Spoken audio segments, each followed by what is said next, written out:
बिस्मिल्लाहिर्रहमानिर्रहीम। मेरा ये पैगाम तमाम जमात गौसिया के लिए है, जहां जहां तक मेरी आवाज पहुंच रही है, और बिलखसूस थरपारकर और उमरकोट की जमात गौसिया और पाकिस्तान तहरीक इंसाफ के कारकुनान के लिए है।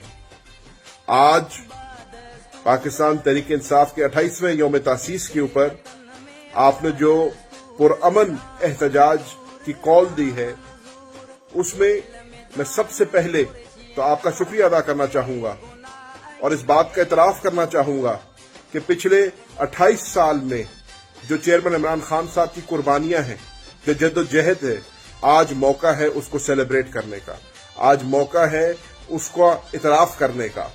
इमरान खान साहब ने हमेशा रूल ऑफ लॉ की बात की, आइन की बालादस्ती की बात की, पुरअमन एहतजाज की बात की, और पाकिस्तान तहरीक इंसाफ ने अपने बानी चेयरमैन के इस विजन को सामने रखते हुए अपने हर एहतजाज को पुरअमन रखा है।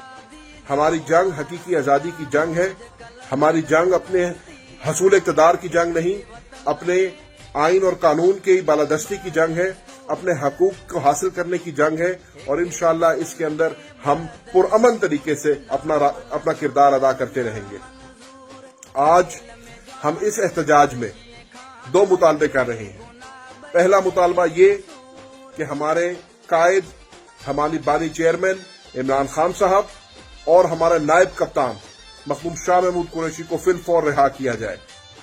इमरान खान और शाह महमूद कुरैशी साहब के ऊपर जो इल्जामात लगाए हैं, जो केसेस बनाए गए हैं, वो पॉलिटिकली मोटिवेटेड हैं, सियासी केसेस हैं, और इंशाअल्लाह अल्लाह ने चाहा तो वो कानूनी रास्ते से हम उसके